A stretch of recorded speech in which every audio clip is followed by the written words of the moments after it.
Ambati silks Kanchipuram sorry store now in Vijayawada. Exclusive పట్టు saris, సల్వాస్ and lehengas. జై వీరబ్రహ్మ జై గోవిందబాంబ జై. నేను మీ కృష్ణమాచార్య. శ్రీ బ్రహ్మపదం ఉగాది పర్వదిన శుభాకాంక్షలు. శ్రీ పరాభవనామ సంవత్సరంలోకి మనం అడుగిడబోతూ ఉన్నాం. కలియుగంలో 5127వ సంవత్సరం, శాలివాహక సెకండ్లో 1948, విక్రమార్క శక ప్రకారంగా 2083, క్రీస్తు శకం 2026-27 శ్రీ పరాభవనామ సంవత్సరం. కాలచక్రంలో ఇది 40వది. పరాభవాబ్దే రాజ్యనః ప్రాప్నునంతి పరాభవం భవంతి క్షుద్రధాన్యాని ప్రభూతాని సృష్టయః అని పేరు. అంటే ప్రజల వల్ల ప్రభువులకి తిరస్కారం, పరాభవాన్ని పొందేటువంటి అవకాశం. చేమదుంప, కొర్రధాన్యం విశేషంగా పండుతాయి. వాటి యొక్క ధరలు కూడా పెరిగే అవకాశం ఉంది. సగటు కంటే అధికమైనటువంటి వర్షపాతం, 4 కుంచెల వర్షం కురిసేటువంటి పరిస్థితులు, సస్యములు అభివృద్ధి చెందుతాయి. రైతులందరూ కూడా క్షేమంగా సుఖంగా ఉండే అవకాశం ఉంది. శ్రీ పరాభవనామ సంవత్సరం గురువారం దేవగురు అయినటువంటి బృహస్పతి యొక్క హోరతో మొదలయ్యే సందర్భం కాబట్టి ఈ పరాభవనామ సంవత్సరానికి రాజు కూడా దేవగురు అయినటువంటి బృహస్పతి. ఈ సంవత్సరం రాజు గురువు, మంత్రి కుజుడు, సైన్యాధిపతి చంద్రుడు, సస్యాధిపతి శుక్రుడు, ధాన్యాధిపతి బుధుడు, అర్హ్యాధిపతి చంద్రుడు, మేఘాధిపతి కూడా చంద్రుడు, రసాధిపతి రవి, నీరసాధిపతి దేవగురువు అయినటువంటి బృహస్పతి. ఈ విధమైనటువంటి నవనాయక ఫలితాలను అనుసరించి దేవగురువు అయినటువంటి బృహస్పతి ఈ సంవత్సరానికి రాజైనటువంటి కారణంగా ఎటువంటి ఫలితాలు కలగనున్నాయో మనం తెలుసుకునే ప్రయత్నం చేద్దాం. భారత ప్రభుత్వం ఆదేశాల ప్రకారంగా సౌరమానాన్ని, సూర్య సిద్ధాంతాన్ని ప్రాతిపదికగా చేసుకుని గవ్వ ప్రశ్న, ప్రాచీన సంఖ్య ప్రశ్నాశాస్త్రాలను అనుసరించి వీరబ్రహ్మేంద్ర స్వాముల వారి యొక్క దివ్యమంగళ శుభాశస్సుల చేత నా పరిజ్ఞానం సహకరించిన మేరకు శ్రీ పరాభవనామ సంవత్సర పంచాంగ పఠనాన్ని ఇప్పుడు నేను చేయబోతున్నాను. ప్రధానంగా దేవగురువు అయినటువంటి బృహస్పతి రాజైనందున అందరూ కూడా సత్కర్మలు ఆచరిస్తారు. పాలకులు మంచి మార్గంలో ఉంటారు. మంచి పంటలు పండుతాయి. రైతులు సుభిక్షంగా ఉంటారు. మంచి ఆరోగ్యం కూడా కలుగుతుంది. కుజుడు అంగారకుడు మంత్రి కాబట్టి అగ్ని ప్రమాదాలు అధికమవుతాయి. ధన నష్టం కూడా కలిగే అవకాశం ఉంది. విలువైనటువంటి ఆస్తులు అగ్ని ప్రమాదాల్లో ఆహుతయ్యేటువంటి అవకాశం ఉంది. కొన్ని పట్టణాలు, నగరాల్లో, కొన్ని ప్రదేశాల్లో తాగటానికి, తాగునీటికి కూడా కొన్ని కష్టాలు ఎదుర్కొనేటువంటి అవకాశాలు కూడా లేకపోలేదు. చంద్రుడు సేనాధిపతి. అధికమైనటువంటి వర్షం కురుస్తుంది. ధరలు కూడా అధికమవుతాయి. ఆరోగ్యం కోసం ప్రజలందరూ కూడా పరితపిస్తూ ఉంటారు. పాడి పరిశ్రమ అధికమవుతుంది. పాల యొక్క ధరలు కూడా పెరిగే అవకాశం ఉంది. ఇక సస్యాధిపతి శుక్రుడు. మెట్ట, మాగాని భూములు సమానంగా పండేటువంటి అవకాశం ఉంది. రెండూ కూడా ఫలిస్తాయి. పాండువర్ణంలో ఉన్నటువంటి భూ సంబంధమైనటువంటి భూములు విశేషంగా పండటంతో పాటు రైతులు ఆనందంగా ఉండేటువంటి అవకాశం ఉంది. ధాన్యాధిపతి బుధుడు. గాలివానల వల్ల పంట చేతికొస్తున్నటువంటి సందర్భంలో పంట నష్టం జరిగేటువంటి అవకాశం ఉంది. ఉభయ తెలుగు రాష్ట్రాలే కాదు, భారతదేశం మొత్తం మీద ఒక ముఖ్యమైనటువంటి ప్రముఖుడు, మంత్రి, అమాత్యుడైనటువంటి వ్యక్తికి ప్రాణగండం ఉంది. రక్షణాత్మకమైనటువంటి చర్యలు కూడా తప్పకుండా అవసరమవుతాయి. పెసర ధాన్యం, ఆకుపచ్చని ధాన్యానికి ధర అధికమవటం, లేదా ఆకుపచ్చని వర్ణంలో ఉన్నటువంటి ఆకుకూరలు, కాయగూరలు విశేషంగా పండటంతో పాటు వీటి యొక్క విలువ కూడా అధికమయ్యేటువంటి అవకాశం. అర్హ్యాధిపతి, మేఘాధిపతి రెండూ కూడా చంద్రుడే కాబట్టి అన్ని పంటలు అభివృద్ధి చెందుతాయి. ధరలు విశేషంగా పెరిగే అవకాశం ఉంది. ధాన్యం యొక్క ధర అత్యధికంగా ఉండబోతుంది. చంద్రుడికి సంబంధించినటువంటి ధాన్యం వడ్లు, వరి బియ్యం. బియ్యం అన్నటువంటి ధర విశేషంగా పెరుగుతుంది. ఇతర దేశాలు, ఇతర రాష్ట్రాలకి ఎగుమతులు చేసే అవకాశం ఉంది. యుద్ధపూరితమైనటువంటి వాతావరణం వల్ల ప్రపంచ దేశాలు మొత్తం కూడా ఆహార కొరత వల్ల భారతదేశం మీద ఆధారపడే అవకాశం ఉంది. కాబట్టి ధాన్యం ధరలు అధికమవుతాయి. పత్తి, నూలు, వస్త్రాలు వీటి యొక్క ధరలు కూడా అధికమయ్యేటువంటి అవకాశం ఉంది. పాల యొక్క ధర కూడా విపరీతంగా పెరిగేటువంటి అవకాశం ఉంది. తెలుపు రంగులో ఉన్నటువంటి దేశీయ వంగడాలకు సంబంధించినటువంటి పాడి పరిశ్రమ అవ్వచ్చు, గో సంబంధమైనటువంటి ఉత్పత్తులు అవ్వచ్చు, గోవుల నుండి పాలు తీసేటువంటి వ్యవస్థలు అవ్వచ్చు, ఇవి అధికంగా ఉండేటువంటి అవకాశం ఉంది. ఇక రసాధిపతి రవి నువ్వులు, బెల్లం, నూనె, ఉప్పు వీటి ధరలు తగ్గిపోతాయి. నెయ్యి ధర విశేషంగా పెరిగేటువంటి అవకాశం ఉంది.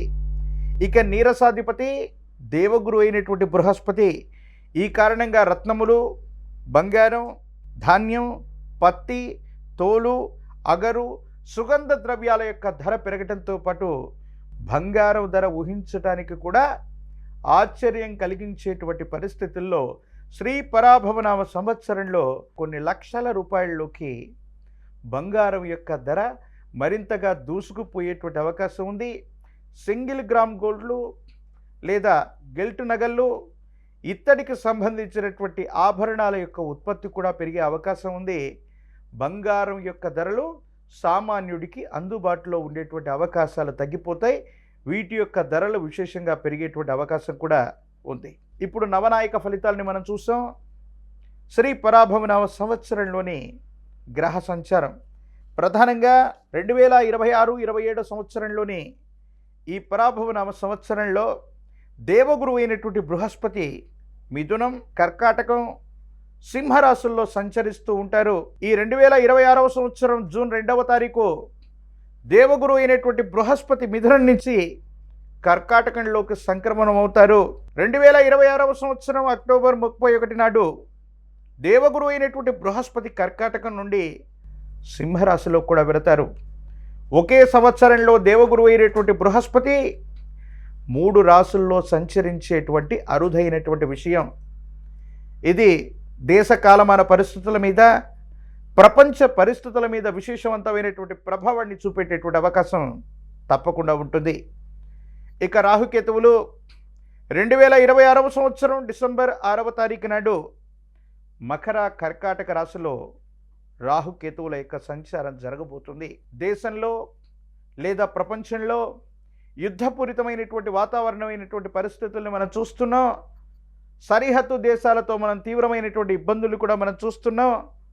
ఫార్మా రంగానికి సంబంధించినటువంటి ఒక ఇబ్బంది కలిగించేటువంటి, మాట్లాడలేనటువంటి ప్రజల యొక్క ఆరోగ్యంతో, ప్రజలకు సంబంధించినటువంటి ధనాన్ని, ప్రజల యొక్క ఆరోగ్యాన్ని నాశనం చేస్తున్నటువంటి నకిలీ సంస్థల యొక్క గుట్టు రట్టవుతుంది. ఫార్మా రంగంలో కొన్ని సంచలనాలు మనం చూసేటువంటి అవకాశం ఈ సంవత్సరం ఉంది. మనుషుల యొక్క అక్రమ రవాణా, ఆరోగ్యపరమైనటువంటి అంశాల కోసం ఆసుపత్రులకు వెళితే అవయవ మార్పిడీలు చేస్తున్నటువంటి కార్పొరేట్ ఆసుపత్రుల యొక్క బాగోగులు, భాగవతాలు కూడా బయటపడే అవకాశం ఉంది. మనుషుల యొక్క ఆరోగ్యం, అవయవాలు, అక్రమ రవాణాకు సంబంధించినటువంటి అంశాల గురించి మీడియాలో, సోషల్ మీడియాలో ఈ సంవత్సరం మనం వార్తలు చూసేటువంటి అవకాశం కనిపిస్తూ ఉంది. ప్రముఖులకు సంబంధించినటువంటి పిల్లలు, డ్రగ్స్ సంబంధించినటువంటి, గన్ సంబంధించినటువంటి కల్చర్లో ప్రముఖుల యొక్క పేర్లు వినబట్టమే కాదు, కేసులు నమోదయ్యేటువంటి అవకాశాలు కనిపిస్తూ ఉంటాయి. కొన్ని సందర్భాల్లో డ్రగ్ కల్చర్ లేనటువంటి, గన్ కల్చర్ లేనటువంటి రాష్ట్రాలు లేదా రాజధానులు లేదా ప్రధానమైనటువంటి నగరాలను కూడా చూడలేమన్నటువంటి పరిస్థితులు కూడా ఉంటాయేమో. సైబర్ క్రైమ్లు అధికమవుతూ ఉంటాయి. మన ధనం రక్షణగా ఉంటుంది, మన నగదును దాచుకోవచ్చని బ్యాంకుల్లో ఉంచుకుంటే సామాన్యమైనటువంటి పౌరుడి యొక్క ధనం కూడా ప్రతి ఖాతా నుండి డబ్బులు దొంగిలించేటువంటి ప్రక్రియలు, సైబర్ క్రైములు అధికమయ్యేటువంటి పరిస్థితులు గోచరిస్తున్నాయి.